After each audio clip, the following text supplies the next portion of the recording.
Shalom, saudara. Welcome to Undivided Church, the church for the justified sinner. Saya nggak tahu sampai kapan saudara saya akan tetap grogi di depan sini, karena suatu kesempatan dan kehormatan lah buat saya untuk bisa sampaikan dan sama-sama belajar firman Tuhan. Oke, sermon kita hari ini masih dalam serial Unpacking the Gospel. Kita akan sampai pada pertanyaan keempat, yaitu when. When. Dan sebenarnya pertanyaan, kalau kita boleh melanjutkan dari khotbah kemarin kita, disampaikan oleh Kapets, posisi, dia tanya seperti itu. Di mana? When? Where? Biasanya akan dilanjutkan dengan pertanyaan berikutnya, yaitu when. Kapan, saudara? Waktu kita janjian bertemu di mana? Selanjutnya, pertanyaan selanjutnya akan kapan? Kapan waktunya? Dan itu yang akan coba kita gali secara dalam hari ini. So bear with me, kita ada sekitar 11 ayat yang akan kita pelajari sama-sama. Dan sermon ini akan dibagi jadi 3 bagian. The past, the present, the future. Dan di dalam itu akan meliputi 11 ayat tersebut. So, kita baca sama-sama ayatnya dari Roma 5 ayat 1 sampai 11. Saya baca yang ganjil, saudara bantu yang genap. Boleh ya, saudara? 1, 2, 3. Roma 5 ayat 1 sampai dengan 11. Sebab itu kita yang dibenarkan karena iman, kita hidup dalam damai sejahtera dengan Allah oleh karena Tuhan kita Yesus Kristus. Oleh Dia kita juga beroleh jalan masuk oleh iman kepada kasih karunia ini. Di dalam kasih karunia ini kita berdiri dan kita bermegah dalam pengharapan akan kemuliaan Allah. Dan bukan hanya itu saja, kita malah bermegah juga dalam kesengsaraan kita, karena kita tahu bahwa kesengsaraan itu menimbulkan ketekunan. Dan ketekunan menimbulkan tahan uji, dan tahan uji menimbulkan pengharapan. Dan pengharapan tidak mengecewakan. Karena kasih Allah telah dicurahkan di dalam hati kita oleh Roh Kudus yang telah dikaruniakan kepada kita. Karena waktu kita masih lemah, Kristus telah mati untuk kita, orang-orang durhaka.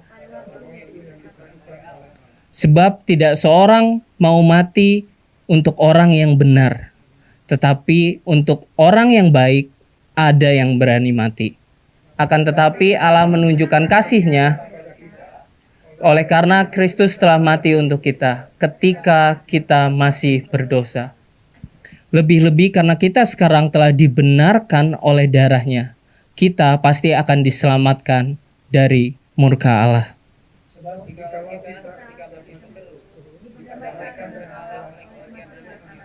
Pasti.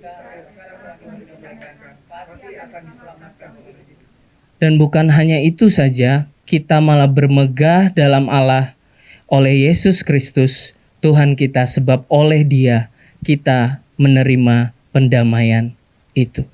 Mari kita berdoa, saudara. Bapa, kami datang hari ini ke hadapan-Mu, Tuhan.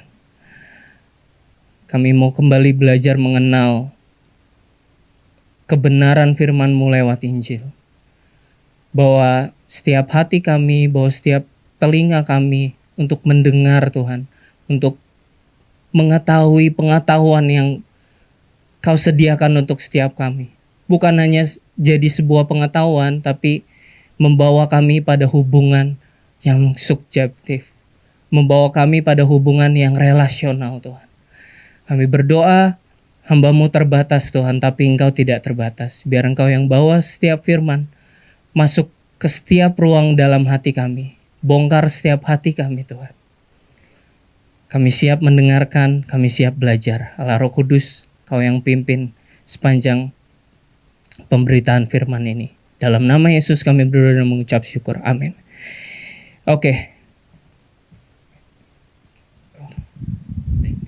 Thank you, Kapet. Part 1. Check. Thank you. The past. Seperti yang kita tahu saudara, tadi dari sermon kita, dari selah kita, sudah diingatkan seberapa kita sudah melenceng dari desain dan purpose-nya kita sebagai manusia. As we all know, pada awal manusia diciptakan, kita diciptakan dengan satu tujuan, to glorify Him. Tadi well said, Kodani sudah bilang kalau kita tidak menyembah Tuhan, kita akan menyembah yang lain. Kita nggak mungkin di tengah-tengah, saudara. Kita nggak mungkin netral. Kalaupun kamu bilang kamu tidak menyembah siapapun, itu mungkin kamu sedang menyembah keidealisanmu untuk beda sendiri dengan dunia. Dan itu yang kita sekarang sadar kalau kita itu rusak. Kita berhenti melihat pada diri kita. Kita berhenti melihat pada Allah, dan mulai melihat pada diri kita. Contoh ya saudara, belakangan ini saya main sama beberapa orang yang punya bukan bayi, balita, masih kecil-kecil gitu ya, lucu, imut gitu. Saya sering ngobrol juga sama Kenny, lucu ya, kalau lagi lucu gitu, lucu gitu. Tapi saudara, di tengah-tengah kelucuannya, dia bisa tiba-tiba nangis palsu. Anda akan menemukan di mana umur-umur dia akan belajar nangis palsu, saudara. Demi keinginan yang dia mau capai. Misalnya dia mau mainan ya, dia belaga nangis. Terus udah nangis gitu, terus dapat, dia bisa langsung berhenti. Itu menunjukkan kalau dari bayi pun kita ada kecenderungan itu. Dan keegoisan itu gak berhenti waktu di bayi, saudara. Bisa kita buktikan kalau kita lagi foto ramean gitu ya. Foto siapa saudara yang kita lihat, kita zoom pertama kali? Foto kita kan saudara. Mau yang lain sebagus apapun, kalau kita jelek, kita akan bilang fotografernya jelek ini. Gak bisa moto. Tapi kalau yang lain jelek kayak gimana pun kita bagus, kita akan bilang ini baru foto. Ini baru foto. Dan akibat dosa yang terbesar adalah kita berhenti memandang kepada Allah. Manusia menolak Allah, manusia memberontak dan menjadi musuh Allah. Keterputusan sebuah hubungan antara pertemanan atau relasi itu ketika salah satu pihak kita mengucapkan I don't need you atau aku tidak membutuhkanmu. Dan tahukah saudara, that's exactly what human did to God. Karena hubungan kita dengan Allah adalah sebuah permusuhan karena dosa, maka satu-satunya jalan untuk memperbaiki itu adalah lewat jalan pendamaian. The problem is, tidak ada harga pendamaian yang murah ataupun gratis. Someone has to pay for it. Dan ini yang Paulus coba sampaikan pada kita. Kalau sudah ada yang bayar harga pendamaian itu, sudah ada yang bayar harga damai sejahtera itu, dan yang bayar itu bukan dari kalangan kita, saudara. Yang bayar itu bukan dari kalangan yang berhutang. Justru yang bayar itu dari kalangan yang dihutangi. Inisiasi itu datang dari pihak yang dihutangi. Inisiasi itu datang dari pihak Tuhan. Dan oleh karena inisiasi Allah untuk memperbaiki hubungan itu, masuk ke ayat ini, hasil dari pembenaran. Dan kita akan melihat begitu banyak afirmasi, benefit, berkat. Kita jarang ya khotbah berkat. Today khotbah berkat. Tapi berkat yang berbeda, saudara. Kita akan melihat banyak berkat dan hasil dari sebuah pembenaran itu. Dan kita akan masuk dari ayat yang pertama, Roma 5 ayat 1, saudara. Saya pakai bahasa Inggrisnya karena kebetulan kita punya tagline itu justified. Dan ini akan kita gali kenapa kita pilih justified. Saya bacain Roma 5 ayat 1 dalam bahasa Inggris. Therefore, since we have been justified by faith, we have peace with God through our Lord Jesus Christ. Justified by faith, dibenarkan karena iman, bukan berasal dari bahasa yang sering kita jumpai, saudara. Dibenarkan itu biasanya dipakai dalam latar belakang sidang. Dan Paulus pun menulis surat ini berdasarkan konsep persidangan pada zaman itu. Seperti kita sedang dalam persidangan, duduk dalam kursi terdakwa, kita dinyatakan bersalah, semua bukti menunjukkan rusaknya pelanggaran kita. Kita udah tinggal duduk aja, nothing we can do about it. Kita tinggal duduk dan tunggu hukuman apa yang akan dijatuhkan kepada kita dan menunggu keputusan hakim.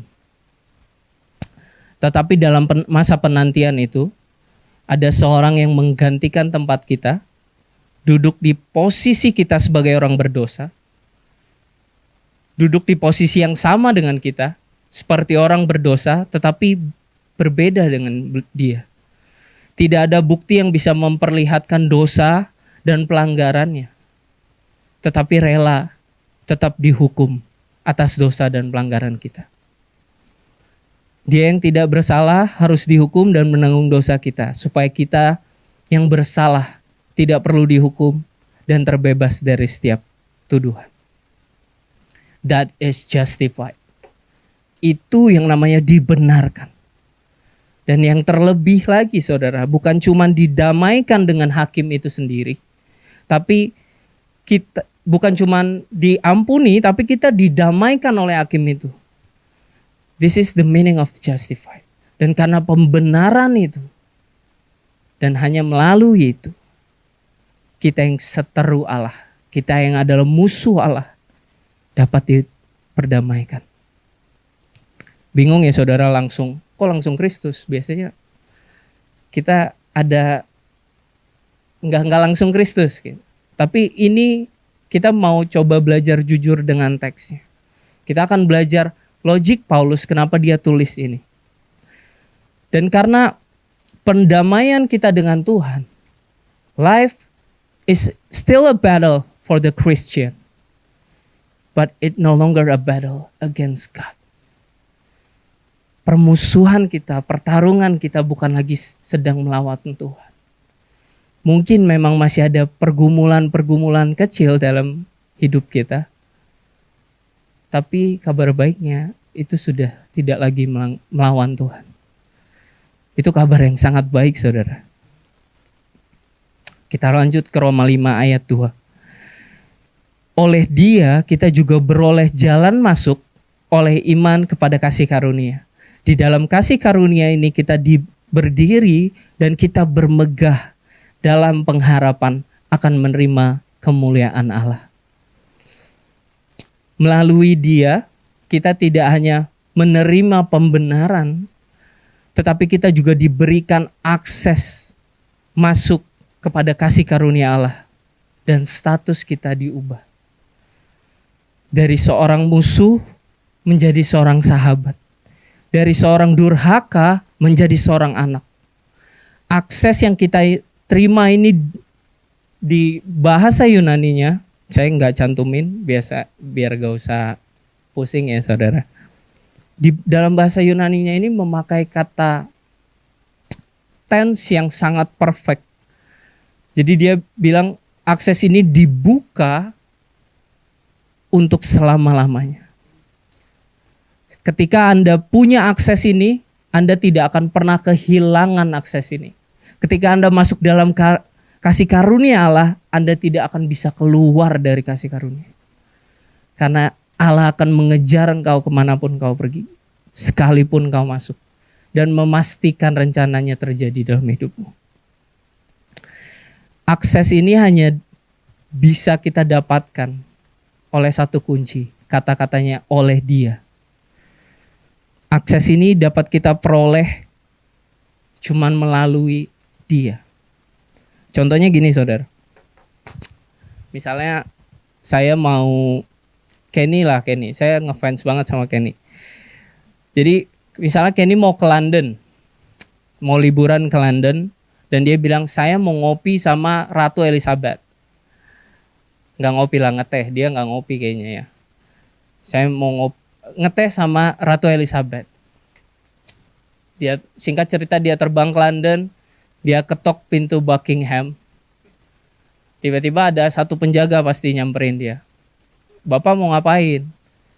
Saya mau ngeteh sama Ratu Elizabeth.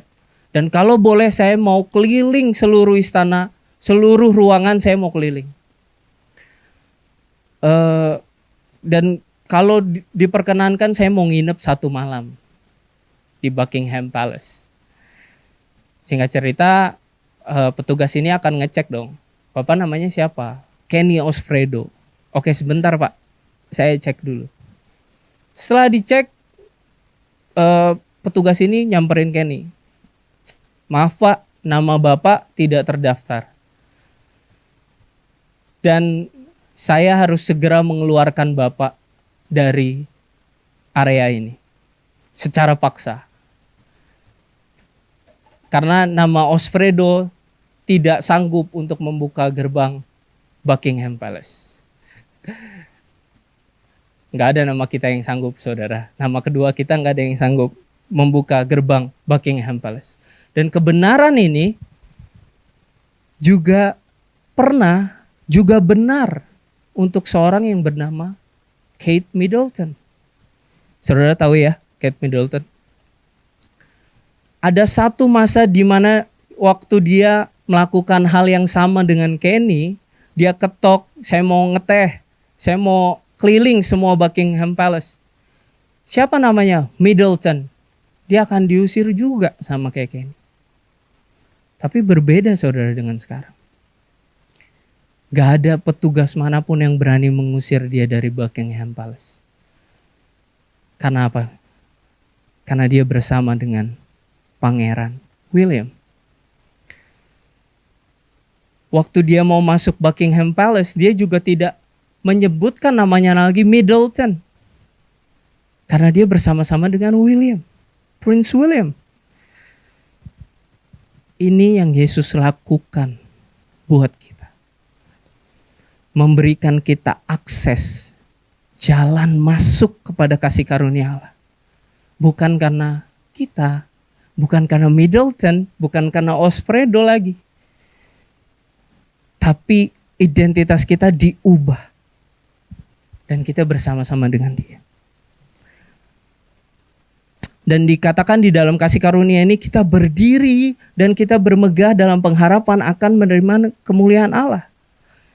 Penggunaan kata pengharapan dalam Alkitab saudara berbeda dengan kita. Kalau kita itu pakai kata pengharapan ya. Saya harap saya sukses umur 35. Tadi saya baru ngobrol sama Kak Hatta, saya berharap saya lulus S1-nya tepat waktu. Atau enggak, saya berharap saya menikah umur, enggak usah lah ya saudara. Itu privacy. Maksudnya gini, kita enggak perlu, saya mau sebutkan apapun, kita mau sebutkan apapun, harapan apapun, bebas saja. Dan tidak ada yang menjamin itu terjadi saudara. Enggak ada yang menentukan itu pasti terjadi. Tapi kalau Alkitab memakai kata pengharapan, itu artinya pasti terjadi, saudara. Makanya kita bisa rest dan aman dalam pengharapan itu. Alkitab mengatakan ada satu masa nanti kita akan, seluruh bumi akan dipenuhi dengan kemuliaan Tuhan. Dan restorasi akan segala sesuatu yang rusak karena dosa akan direstorasi hari itu. Dan kebangkitan Kristus adalah awal dari ciptaan baru. Semuanya akan dibebaskan dari kehancuran karena dosa. Tapi pemenuhannya adalah ketika Ia datang kedua kali. Termasuk tubuh kita, saudara. Saudara pernah, saya ini walaupun kelihatannya masih muda ya, tapi saya udah di masa dimana tidur aja bisa cedera saya. Malam nggak kenapa-napa, bangun bisa salah bantal, pinggang sakit. Dan kita punya pengharapan yang pasti akan pemulihan segala sesuatu itu. Karena waktu Alkitab katakan pengharapan berbeda dengan kita. Ada yang menjamin harapan itu. Ada yang memastikan janji itu tidak gagal. Oke, I get it now. Sekarang kita musuhnya, tadinya kita musuhnya Allah, sekarang kita diperdamaikan. But what's next? Bagaimana dengan segala masalah dan problema yang aku hadapi sekarang? Bagaimana dengan karirku? Bagaimana dengan keluargaku yang mungkin sudah di ujung jurang? Atau bagaimana dengan penyakitku? Kita sama-sama lihat dari Roma 5 ayat 3 sampai 5. Dan bukan hanya itu saja, kita malah bermegah juga dalam kesengsaraan kita. Karena kita tahu bahwa kesengsaraan itu menimbulkan ketekunan. Dan ketekunan menimbulkan tahan uji, dan tahan uji menimbulkan pengharapan. Dan pengharapan tidak mengecewakan. Karena kasih Allah telah dicurahkan di dalam hati kita oleh Roh Kudus yang telah dikaruniakan kepada kita. Bahkan di sini ya, Paulus itu menggunakan kata kesengsaraan itu dalam bahasa Inggris tribulations. Seolah-olah Paulus ingin mengatakan, aku tidak berusaha mengecilkan masalah saudara. Ia paham betul hidup sebagai orang Kristen tidak akan terbebas dari pencobaan. Tetapi kita memiliki pengharapan yang pasti. Kalau Injil mengubah cara pandang kita terhadap kesengsaraan, kita bahkan bisa bermegah dalam kesengsaraan kita karena kita tahu kesengsaraan kita tidak sia-sia, tidak pernah sia-sia di dalam Kristus. Kesengsaraan kita di dalam Kristus menghasilkan pengharapan. Dan menurut saya Paulus sangat fair ya kalau dia berani bahas soal kesengsaraan saudara, karena hidupnya penuh dengan kesengsaraan. Dan waktu saya baca ini saya pun teringat dengan satu kondisi di mana saya pun ngerasa sesak, so tight. Ada di momen-momen di mana saya ngerasa saya bahkan gak bisa berdoa, gak bisa minta sama Tuhan, karena setiap kali saya berdoa saya akan minta apa yang saya minta, Tuhan tolong saya sesuai yang saya mau. Dan saya pun tahu pasti cara itu gak mungkin Tuhan pilih. Kalau yang tadi Kodani cerita, betapa banyak kita yang ada dalam dilema itu. Bagaimana kita melihat Injil tapi tetap menjawab penderitaan kita sekarang. Dan seperti seorang pelari harus mengalami latihan dan stres untuk mendapatkan endurance, pelaut harus melaut, tentara harus pergi ke medan perang. Bagi orang Kristen, kesengsaraan adalah bagian dari kehidupan kita. Dan Allah menggunakan kesengsaraan secara luar biasa dalam hidup kita. Allah tahu seberapa besar kesengsaraan yang dapat kita tanggung. Dan Dia dengan sangat hati-hati mengukur kesengsaraan yang kita hadapi. Contohnya seperti vaksin, saudara. Vaksin itu penjelasan singkatnya, misalnya vaksin COVID-19 gitu ya. Yang disuntikan ke dalam tubuh Anda adalah virus itu. Tapi dengan dosis yang dihitung secara hati-hati. Supaya apa? Supaya dosis yang masuk itu akan men-trigger daya tahan tubuh Anda. Sama dengan penderitaan. Penderitaan yang dihitung dengan hati-hati, tidak melebihi kekuatan kita, akan men-trigger sebuah ketekunan. Dan ketekunan menghasilkan tahan uji. Tahan uji menghasilkan pengharapan. Ada satu tradisi di Jepang, menurut saya belum pernah ke Jepang, tapi saya baca-baca, mereka itu biasanya pakai perabotan dengan keramik atau bejana itu. Kalau satu kali mangkoknya pecah, berkeping-keping, mereka nggak langsung sapu atau langsung buang. Atau ngomel dulu, kayak orang, kalau kita kan udah pecah ngomel tuh kan, mami udah bilang gitu. Kalau mereka enggak saudara, mereka akan kumpulin, mereka akan satuin kepingan-kepingan itu dan mengisi keretakannya dengan emas yang sudah dicairkan.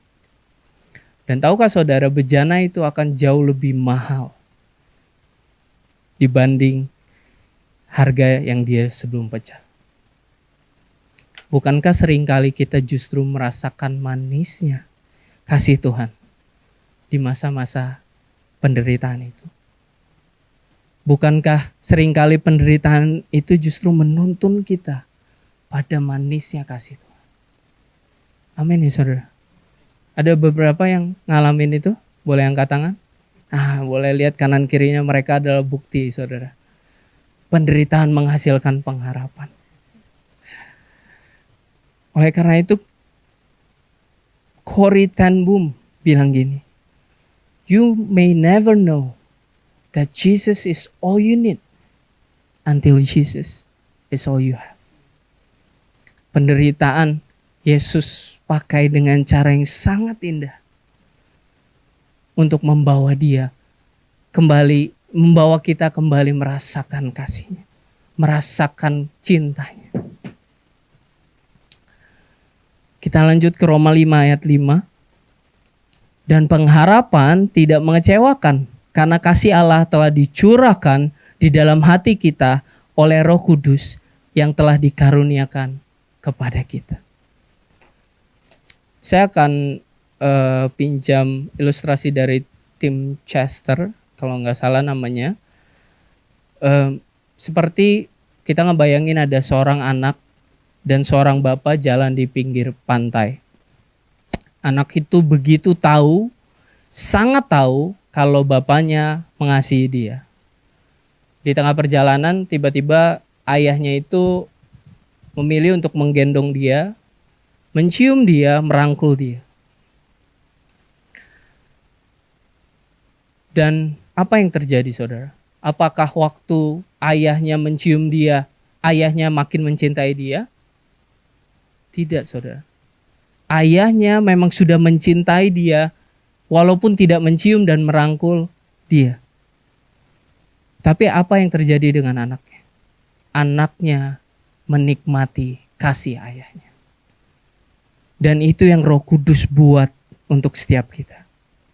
Membuat hati kita semakin lunak dan bisa merasakan kasihnya untuk setiap kita. Kita seperti orang yang buta, orang yang tertutup matanya di depan sebuah lighting besar. Kita nggak pernah tahu ada lighting di depan kita sampai Roh Kudus itu tiba-tiba membukakan mata kita untuk melihat betapa indahnya kasih Tuhan buat kita. Was blind, but now I see. Roh Kudus yang akan membawa kita kepada pengalaman yang subjektif, tetapi secara bersamaan membawa kita pada pemahaman realitas yang objektif. Itu gak usah diingat saudara, susah bahasanya. Jadi ayat 5, kita lanjut ya, ayat 5, Roma 5 ayat 6-8. Karena waktu kita masih lemah, Kristus telah mati untuk kita orang-orang durhaka, pada waktu yang ditentukan oleh Allah. Sebab tidak mudah seorang mau mati untuk orang yang benar, tetapi mungkin untuk orang yang baik ada orang yang berani mati. Akan tetapi Allah menunjukkan kasih-Nya kepada kita oleh karena Kristus telah mati untuk kita ketika kita masih berdosa.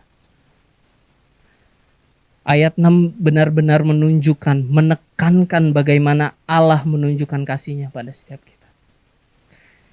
Ketika kita masih lemah secara moral, tidak berdaya, durhaka, Kristus sudah mati buat saudara dan saya.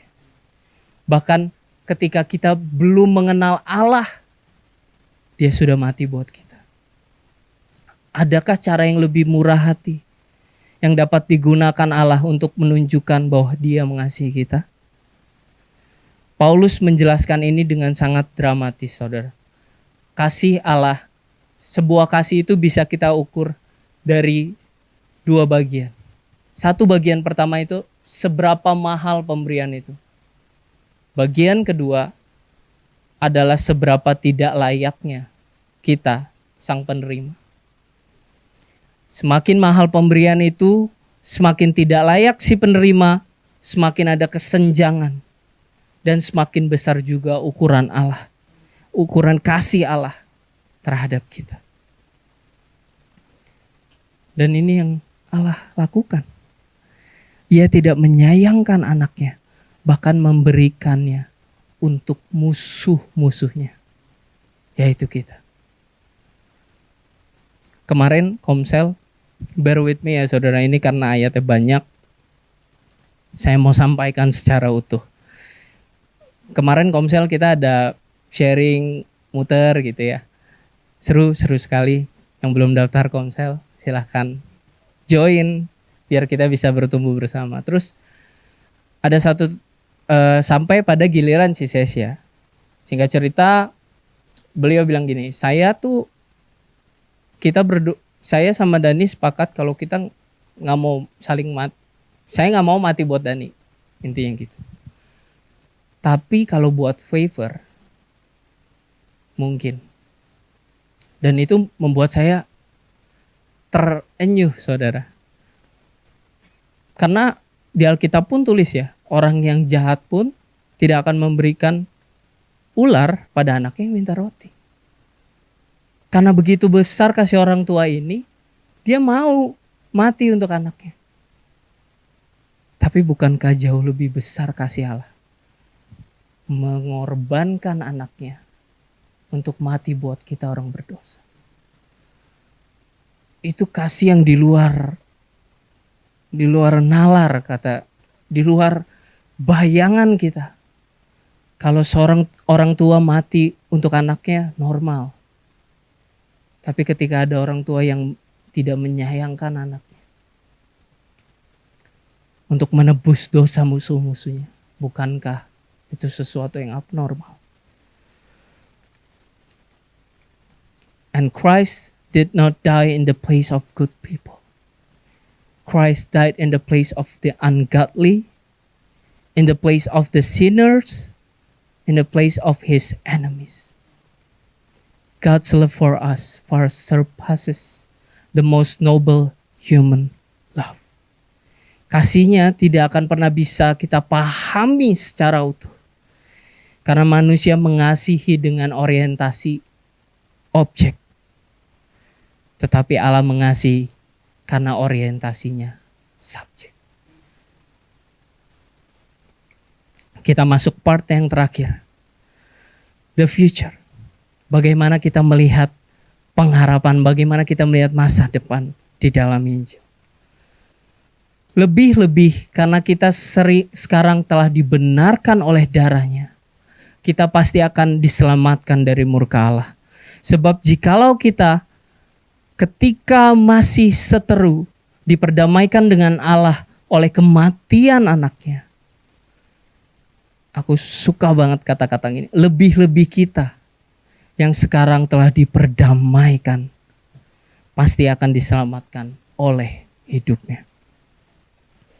Lebih-lebih ini biasanya digunakan waktu kita diminta melakukan sesuatu yang lebih ringan dibanding yang sudah kita lakukan sebelumnya.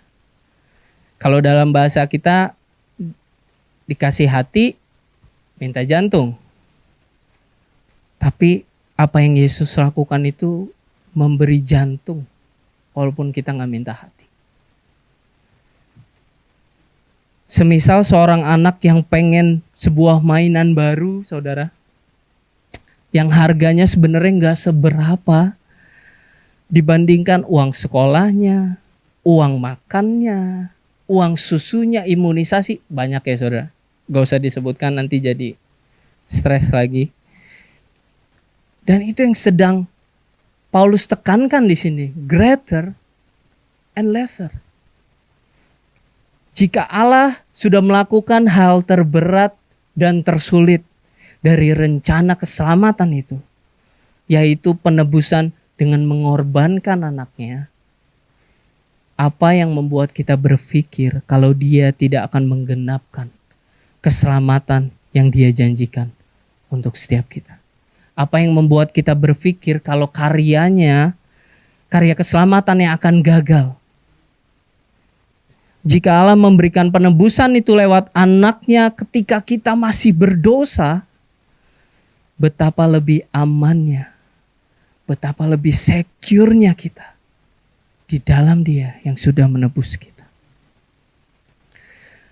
Dan jika Allah sebegitunya menunjukkan kasih-Nya ketika kita jadi musuhnya, betapa lebih-lebih Dia akan menunjukkan kasih-Nya ketika kita sekarang sudah menjadi anak-anak-Nya.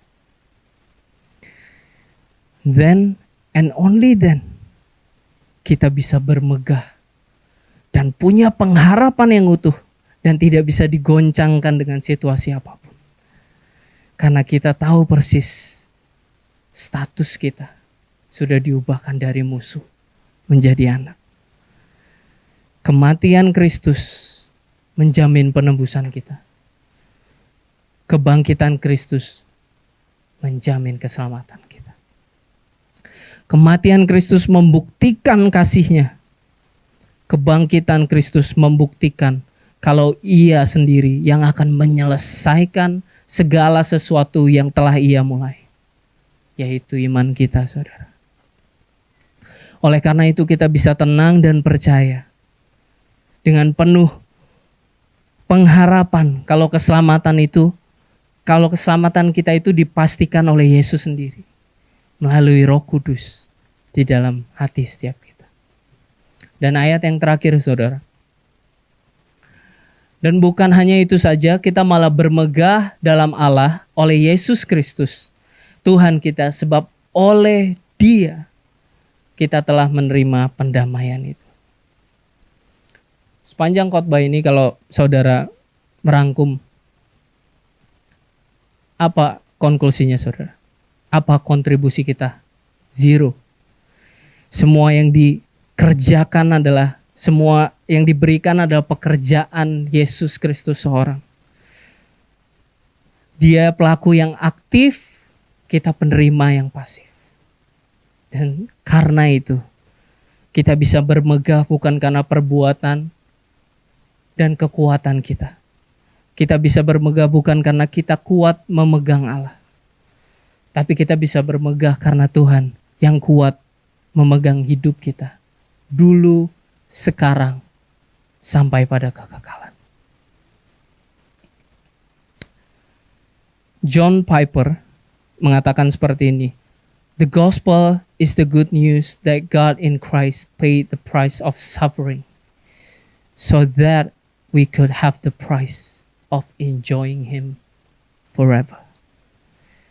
Injil adalah kabar baik tentang Allah yang membayar harga penderitaan lewat Kristus, supaya kita bisa mendapatkan hadiah terindah itu, yaitu pribadinya sendiri, menikmati pribadinya seumur hidup kita. So Injil tidak berhenti pada justification kita, pembenaran karena iman. Injil juga tidak berhenti pada proses sanctification kita. Bahkan hadiah terbesar Injil bukan terletak pada glorification itu sendiri. Tapi hadiah terbesar Injil adalah sang pemberi hadiah itu, pribadinya.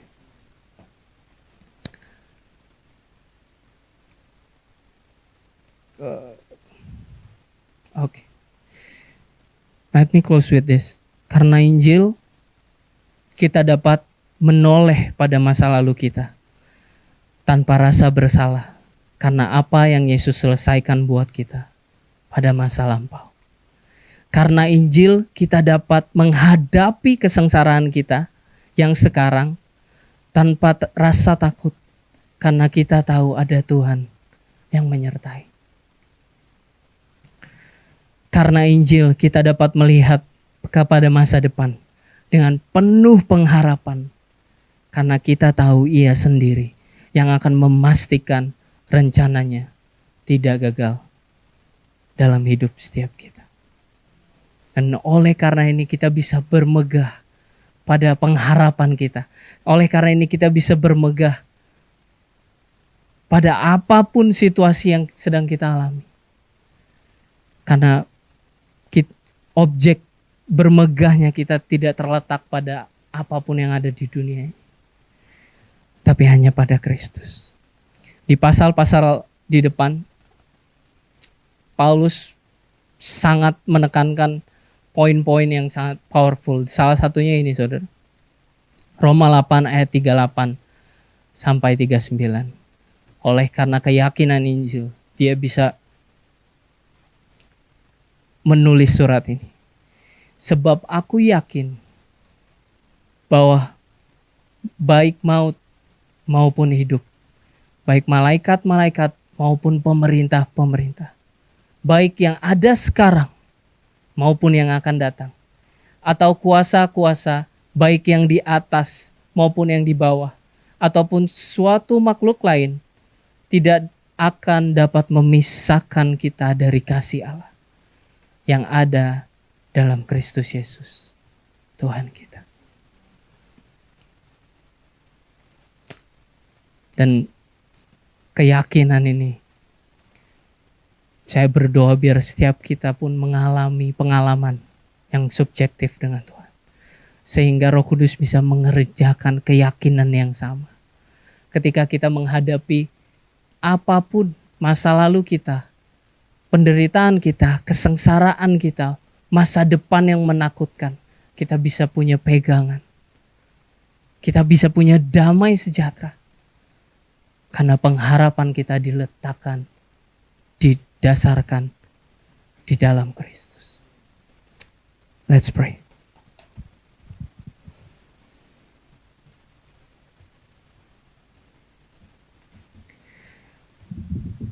Father, we come to you. Kami tahu Tuhan seberapa kami tidak layak menerima penerimaan itu.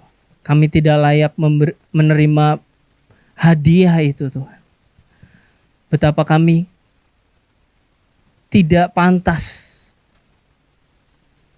Tapi kami tahu Tuhan hari ini.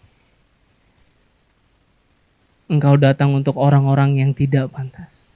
Engkau justru datang untuk orang-orang yang lemah. Engkau datang justru untuk orang-orang yang durhaka. Dan hari ini kami mau mengakui Tuhan, it's us. Itu kami Tuhan. Oleh karena itu kami butuh Engkau jauh lebih dari apapun. Kami butuh Engkau jauh lebih dari apa yang sudah kami lalui. Kami butuh Engkau jauh lebih dari penderitaan dan kesesakan yang sedang kami hadapi sekarang. Kami butuh Engkau lebih jauh daripada masa depan yang menakutkan. Kami tahu kami punya pengharapan yang pasti di dalam Engkau. Dan Allah Roh Kudus, biar Engkau yang bekerja di setiap hati kami. Hamba-Mu tahu Tuhan, pengetahuan tidak akan pernah jadi pengalaman yang subjektif tanpa Engkau. Pengetahuan akan percuma kalau bukan Engkau yang menghidupkan firman itu dalam hati setiap kami. Terima kasih Tuhan. Kami bersyukur, kami benar-benar bersyukur. Dalam nama Yesus, dalam satu nama. Yesus Kristus Tuhan kami. Kami berdoa dan mengucap syukur.